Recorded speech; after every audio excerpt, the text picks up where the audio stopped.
Assalamualaikum to all my beautiful students. So welcome back to your own platform of Journey to MBBS. तो आज हम अपने इसी topic को कंटिन्यू करने वाले हैं, फैट लिपिड्स के टॉपिक को। अपने प्रीवियस लेक्चर में हमने इसका स्ट्रक्चर देखा था कि फ़ैट का स्ट्रक्चर क्या होता है, फैटी एसिड्स और फैट में डिफरेंस क्या है। ठीक है, हमने जनरल फार्मूला देखा था फैटी एसिड्स का, ग्लिसरॉल का। ठीक है, और हमने ये देखा था कि फ़ैट बनाने के लिए ग्लिसरॉल और फैटी एसिड्स ये दोनों जुड़कर फ़ैट बनाते हैं। ठीक है, फैटी एसिड्स क्या है, सिर्फ फ़ैट का एक पार्ट है। ठीक है, फ़ैट कौन बनाता है, ग्लिसरॉल और फैटी एसिड ये दोनों मिलकर फ़ैट बनाते हैं। ठीक है, और हमने ये देखा था कि फ़ैट के अंदर हमेशा ग्लिसरॉल एक होगा और फैटी एसिड्स 1 से लेकर 3 तक हो सकते हैं। 1 से लेकर 3 तक कैसे हो सकते हैं ये भी हमने देखा था on the basis of number of fatty acids. ये हमने देखा था कि ग्लिसरॉल का फॉर्मूला है। ठीक है, अब ग्लिसरॉल के साथ अगर सिर्फ एक फैटी एसिड बॉन्ड बनाता है तो उसको हम मोनोग्लिसराइड कहेंगे। एक ग्लिसरॉल के साथ अगर 2 फैटी एसिड्स बॉन्ड बनाते हैं तो उसको हम डाईग्लिसराइड कहते हैं, और अगर एक ग्लिसरॉल के साथ 3 फैटी एसिड्स बॉन्ड बनाते हैं तो उसको हम ट्राईग्लिसराइड कहते हैं। ठीक है, तो इस तरह ग्लिसरॉल हमेशा एक होगा, हमेशा एक होगा। इस पर MCQs भी बनता है, इसमें क्वेश्चंस बनते हैं।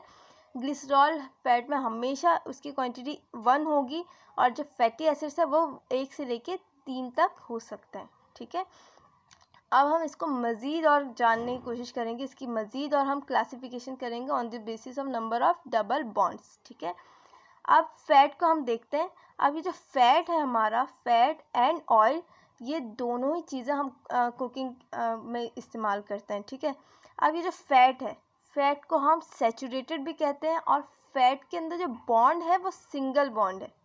ठीक है, फैट को हम क्या कहते हैं, सैचुरेटेड कहते हैं, और फैट में जो बॉन्ड है वो सिंगल बॉन्ड है। अब ऑयल्स की बात करें तो ऑयल्स को हम अनसैचुरेटेड कहते हैं, और ऑयल्स के अंदर डबल बॉन्ड है।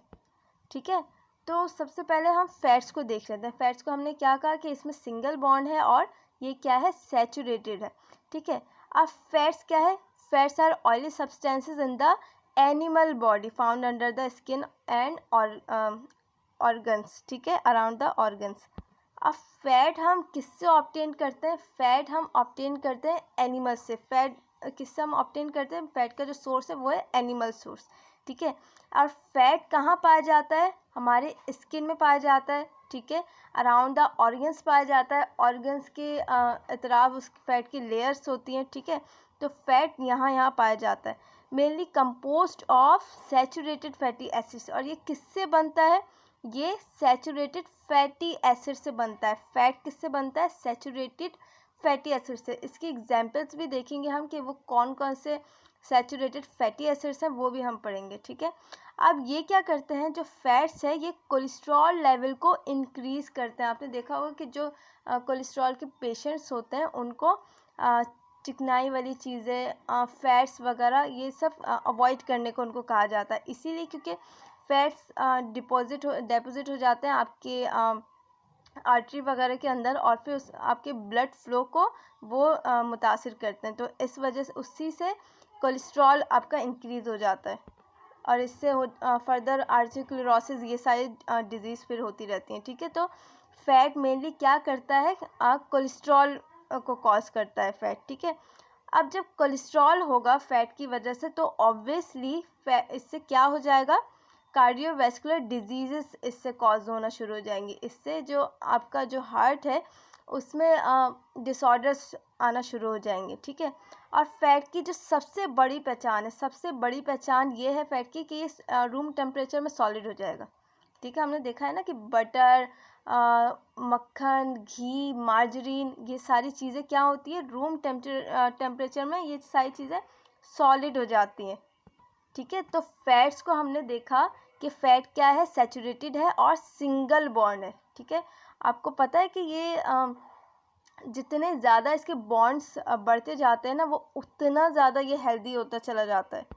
More the unsaturation healthier it is. और सबसे ज़्यादा बॉन्ड्स किस में हम देख रहे हैं, सबसे ज़्यादा बॉन्ड्स हम देख रहे हैं ऑयल्स के अंदर। फैट के अंदर तो सिर्फ सिंगल बॉन्ड है ना, ऑयल के अंदर क्या है, डबल बॉन्ड है। ठीक है, तो इससे क्या पता चलता है कि सिंगल बॉन्ड यानी कि फैट्स हमारे लिए इतने ज़्यादा फ़ायदेमंद नहीं है, बल्कि जिसमें बॉन्ड सबसे ज़्यादा है, डबल बॉन्ड्स है, जिसमें वो क्या है, ऑयल है, यानी ये हमारे लिए हेल्दी है। ठीक है, ये हमें फ़ायदा पहुंचा सकते हैं। ठीक है, लेकिन अब ऐसा भी नहीं है कि फैट्स हमारे लिए बहुत ज़्यादा हार्मफुल है। ठीक है, ये हम पहले भी डिस्कस कर चुके हैं कि फ़ैट खाना भी हमारे लिए ज़रूरी है। हमने देखा था कि जो फैट सॉल्युबल वाइटामिन्स है वो तब तक हमारी बॉडी में एब्जॉर्ब नहीं होंगे जब तक हम उसके साथ फैट्स को इंटेक नहीं करते। जब तक हम कोई फैटी चीज़, ऑयली चीज़ जब तक हम नहीं खाते, तब तक उन वाइटामिन्स का कोई फ़ायदा ही नहीं होगा, बेनिफिशियल ही नहीं होंगे वो वाइटामिन्स एब्जॉर्ब ही नहीं होंगे। ठीक है, तो उन वाइटामिन्स को एब्जॉर्ब कराने के लिए आप फ़ैट का खाना आपके लिए बहुत ज़रूरी है। तो ये नहीं कि फ़ैट आपके लिए बहुत ज़्यादा हार्मफुल है, कोलेस्ट्रॉल कॉजिंग एजेंट है, कार्डियोवैस्कुलर डिजीज़ कॉजिंग एजेंट है, लेकिन उसके अलावा ये उस वक्त जाके ये सारी डिजीज़ कॉज करेगा जब आप इसको बहुत ज़्यादा अमाउंट में लेना शुरू कर देंगे। हर चीज़ की एक लिमिट होती है। ठीक है, जब तक आप उस लिमिट में रह के उस चीज़ को यूज़ करें ना, वो चीज़ आपको कभी भी नुकसान नहीं पहुंचाएगी। चाहे वो आप फैट्स की बात ले लें या किसी भी चीज़ की बात ले लें। आपने देखा होगा कि जब भी कोई बंदा किसी चीज़ पे बहुत ज़्यादा एडिक्टेड हो जाता है तो वो चीज़ उसके लिए फिर हार्मफुल बन जाती है। ठीक है, चाहे वो कोई भी चीज़ हो, गेम्स हो, खाने पीने में हो, कोई भी चीज़ हो। ठीक है, तो जब तक आप किसी लिमिट में रह के उस चीज़ को यूज़ करेंगे तब तक वो चीज़ आपको फ़ायदा पहुंचाएगी, बनिस्बत कि वो आपको नुकसान पहुंचाए। ठीक है, वो चीज़ आपको क्या करेगी, फ़ायदा पहुंचाएगी अगर आप उसको एक लिमिट में रह के यूज़ कर रहे हो। ठीक है, तो फैट्स लेना भी आपके लिए बहुत ज़रूरी है। ये नहीं कि फ़ैट आप ये समझ के बैठ जाए कि फ़ैट बहुत ज़्यादा हार्मफुल है और आप बिल्कुल ही फ़ैट लेना ही बंद कर दें, मक्खन वगैरह बिल्कुल ही खाना ही बंद कर दें। ठीक है, तो ये भी हमारे लिए बहुत बेनिफिशियल है और ये लेना भी एक सर्टेन अमाउंट में बहुत ज़रूरी है। ठीक है, उसके बाद आते हैं हम ऑयल्स पे। ऑयल को हमने क्या कहा है, अनसैचुरेटेड फैट कहा है इसको हमने, और क्या है इसमें, डबल बॉन्ड्स है। ठीक है, अब ऑयल हम किससे ऑब्टेन करते हैं, मेजरली ये ऑब्टेन करते हैं हम सीड्स से। ठीक है, प्लांट्स के सीड्स से, सीड्स को क्रश करके फिर उससे ऑयल को ऑब्टेन किया जाता है। उसके अलावा फ्रूट से ऑब्टेन करते हैं और ये क्या है, लिक्विड फॉर्म में होता है। ठीक है, अब ये बनता किससे, ये बनता है अनसैचुरेटेड फैटी एसिड से। इसकी भी एग्जांपल हम देखेंगे कि अनसैचुरेटेड फैटी एसिड्स कौन से होते हैं। ठीक है, ये किससे बनाए जाते हैं, ऑयल्स अनसैचुरेटेड फैटी एसिड से बनाए जाते हैं। ये कोलेस्ट्रॉल का जो रिस्क है वो कम कर देती है। ठीक है, और जो कार्डियोवैस्कुलर डिजीज़ है उसका रिस्क ये कम कर देती है, और ये रूम टेम्परेचर में लिक्विड फॉर्म में होता है। ठीक है, उसके अलावा जो हाई ब्लड प्रेशर के जो पेशेंट्स होते हैं उनको रिकमेंड किया जाता है कि वो ऑयल का यूज़ करें, ना कि वो फैट्स का यूज़ करें, क्योंकि हाई ब्लड प्रेशर कॉज होता ही है कि जब आपके आर्टरीज वगैरह के अंदर फैट की डेपोजिशन बहुत ज़्यादा बढ़ जाती है तो उसी को हम हाई ब्लड प्रेशर कहते हैं। ठीक है, तो ऑयल को यूज़ करने को कहा जाता है, फैट्स को यूज़ करने मना किया जाता है। वही बात है कि जब तक आप एक चीज़ को बिल्कुल एक लिमिट में रह के यूज़ करेंगे तब तक वो चीज़ आपको फ़ायदा देगी, और जब आप अपनी लिमिट क्रॉस कर जाते हैं, बहुत ज़्यादा डेली बेसिस में उन चीज़ों को इस्तेमाल करना, तब जाके वो चीज़ें आपके लिए अनहेल्दी साबित होती हैं। ठीक है, तो सबसे पहले अब हम कुछ सैचुरेटेड फैटी एसिड्स के एग्जांपल देखते हैं। वो फैटी एसिड्स जो क्या बनाते हैं, जो फैट्स बनाते हैं। जो फैटी एसिड्स से फैट बनाते हैं उनमें ये 5 तरह के फैटी एसिड्स हैं। ठीक है, सबका नाम याद रखने की ज़रूरत नहीं है, सिर्फ मैंने यहाँ पे इसलिए मेंशन किया ताकि आपको नॉलेज हो।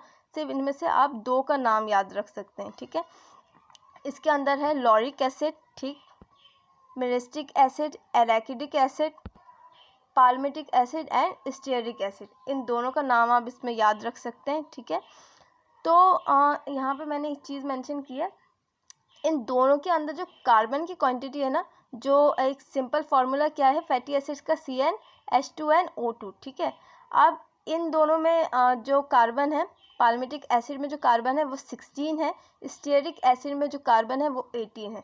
अब आपने मुझे ये बताना है इन द कमेंट सेक्शन कि तो इसका जनरल फार्मूला क्या होगा, पाल्मिटिक एसिड का जनरल फार्मूला क्या होगा और स्टीयरिक एसिड का जनरल फार्मूला क्या होगा। ठीक है, अब हम थोड़ी और क्लासिफिकेशन करेंगे फैट्स और ऑयल्स के बीच में। तो वही बात आ जाती है कि फैट हम किससे ऑब्टेन करते हैं, मेनली ऑब्टेन बाय एनिमल्स, ठीक है, फ्रॉम एनिमल्स से ऑब्टेन करते हैं हम इसको। और ये जो इनमें एग्जाम्पल्स है वो क्या है, butter, cream, meat and lard, ये सारी क्या है, ये सारी फैट की एग्जाम्पल्स है। और क्या हो जाता है, ऑक्सीडेटिव रेंसिटी। तो यहाँ पे एक बहुत इंपॉर्टेंट वर्ड लिखा गया है, रेंसिडिटी। तो ये जो हम जो बाहर के जो समोसे खाते हैं, ये जो फ्राई की हुई चीज़ें खाते हैं, वो हमारे लिए अनहेल्दी इस वजह से होती है क्योंकि वो इन चीज़ों को घी में या फिर फैट्स के अंदर बार बार फ्राई कर रहे होते हैं, बार बार एक ही घी के अंदर फ्राई करने से चीज़ें, तो उसमें आपको पता है कि कैंसर का रिस्क बहुत ज़्यादा बढ़ जाता है। तो बार बार वो एक ही घी को गर्म करने से वो क्या हो जाता है, रेंसिड हो जाता है वो घी, ठीक है, उसमें रेंसिडिटी के चांसेस बहुत ज़्यादा बढ़ जाते हैं, ठीक है। तो इसीलिए उन सारी चीज़ों को अनहेल्दी माना जाता है, बाहर की चीज़ें, समोसा वगैरह, क्योंकि वो बार बार एक ही घी में उसको फ्राई करते हैं और वही चीज़ हमें नुकसान पहुंचाती है, ठीक है। क्योंकि ये जो फैट्स है ना, ये इस तरह के होते हैं कि इनको अगर बार बार हम जलाएंगे, ऑक्सीडाइज करेंगे इसको, हम बार बार एक्सपोज करेंगे इसको बार बार, तो वो क्या हो जाता है, वो रेंसिड हो जाता है बहुत ज़्यादा, ठीक है। और ये फैट जो कुछ भी हम खाते हैं, ये कहाँ पे स्टोर हो जाता है, हमारे सेल्स के अंदर, ठीक है।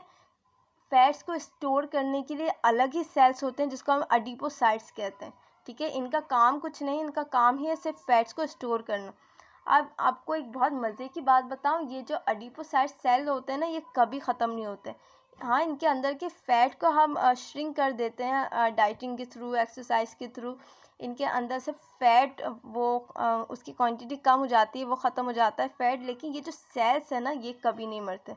एक बार अगर आपकी बॉडी में ये फैट सेल्स एडिपोसाइट्स अगर बन गए तो वो कभी आपकी बॉडी से ख़त्म नहीं होते। यानी कि अगर आपने बहुत मेहनत करके अपने वेट को मेंटेन कर लिया और अगर फिर आपने थोड़ा बहुत भी लापरवाही आपने की, तो ये जो सेल्स हैं इनके अंदर बहुत सारी स्पेस है फैट को इकट्ठा करने की, ठीक है। तो ये फ़ौरन से फैट को इकट्ठा करेगी और आपके अंदर मोटापे को बढ़ा देगी।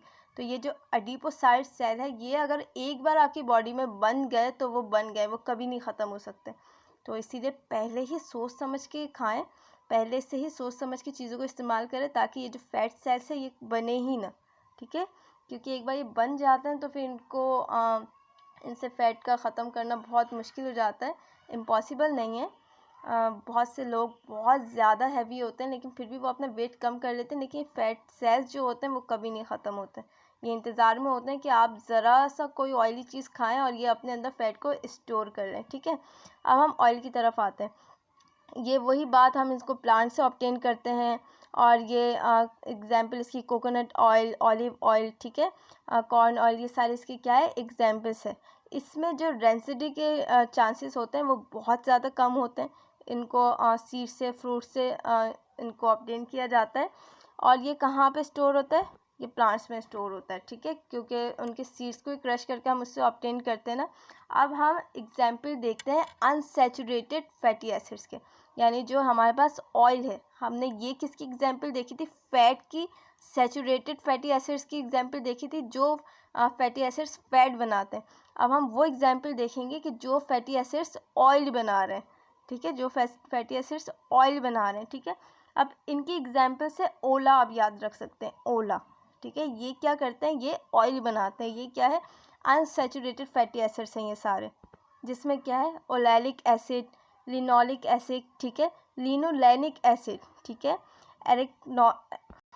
एर्किडोनिक एसिड, ठीक है। तो ये चार क्या है, ये चार ऑयल बनाते हैं, ये वो फैटी एसिड्स है जो ऑयल बनाते हैं, ठीक है। अब इसमें जो इनके बॉन्ड के नंबर है वो आप इस ऑर्डर में याद रखेंगे तो इनके बॉन्ड के नंबर भी आप याद रख सकते हैं। ओलैलिक एसिड में सिर्फ सिंगल बॉन्ड है, ठीक है। लिनोलेनिक एसिड में डबल बॉन्ड है। लिनोलेनिक एसिड में 3 बॉन्ड है इसमें। ये क्या है, लिनोलिक एसिड है और ये लिनोलेनिक एसिड है, ठीक है। अब ये क्या है, एर्किडोनिक एसिड में 4 बॉन्ड है, यानी इनमें से सबसे ज़्यादा हेल्दी कौन सा है, एर्किडोनिक एसिड। और ये एर्किडोनिक एसिड्स कहाँ पाया जाता है, ये पाया जाता है एलमंड्स के अंदर बेतहाशा। जितने ज़्यादा इसमें बॉन्ड होंगे वो उतना ज़्यादा हेल्दी होगा। तो सबसे ज़्यादा बॉन्ड किस में? एर्किडोनिक एसिड में, और ये पाया जाता है एलमंड के अंदर, ठीक है। अब अगर हम अनसैचुरेटेड फैटी एसिड्स को और डिवाइड करना चाहें तो हम इसको और मज़ीद 2 कैटेगरीज में डिवाइड कर सकते हैं, मोनो अनसैचुरेटेड में और पॉली अनसैचुरेटेड में। मोनो अनसैचुरेटेड में इसमें कितने बॉन्ड्स हैं? डबल बॉन्ड्स है, यानी कि सिर्फ एक ही बॉन्ड है इसमें, ठीक है, जिसको हम क्या कहते हैं? मूफा कहते हैं। अब पॉली अनसैचुरेटेड में एक से ज़्यादा बॉन्ड्स होते हैं जिसको हम पूफा कहते हैं, ठीक है। कभी आपने चिप्स वगैरह के पैकेट के पीछे अगर देखा हो, पढ़ने की कोशिश की हो कि इसमें क्या क्या चीज़ें हैं, तो वहाँ पे आपको ये नाम देखने को मिलेगा, चिप्स में चॉकलेट के रैपर के पीछे मूफा एंड पूफा, ठीक है। अब अगर आप ये नाम पढ़ेंगे तो आपको पता होगा कि ये क्या है। MUFA means mono unsaturated fatty acids, PUFA means poly unsaturated fatty acids, ठीक है। अब ओलेलिक एसिड में हमने देखा कि सिर्फ एक बॉन्ड है, यानी oleic acid are the example of monounsaturated fatty acids, ठीक है। तो ओलेलिक एसिड किसकी एग्जाम्पल है? मोनोसैचुरेटेड फैटी एसिड्स की, क्योंकि इसमें सिर्फ एक बॉन्ड है, डबल बॉन्ड। सिर्फ इसमें क्या है? सिर्फ एक डबल बॉन्ड है इसमें, ठीक है। और बाकी ये जो 3 है इसमें क्या है? एक से ज़्यादा बॉन्ड है, यानी ये पूफा की एग्जाम्पल्स है। पॉली अनसैचुरेटेड फैटी एसिड्स, ये तीनों इसके एग्जाम्पल्स हैं, ठीक। तो आज का लेक्चर अगर आपको समझ में आया तो इसको लाइक करें, इसको वीडियो को शेयर करें, चैनल को सब्सक्राइब करें। अल्लाह हाफ़िज़।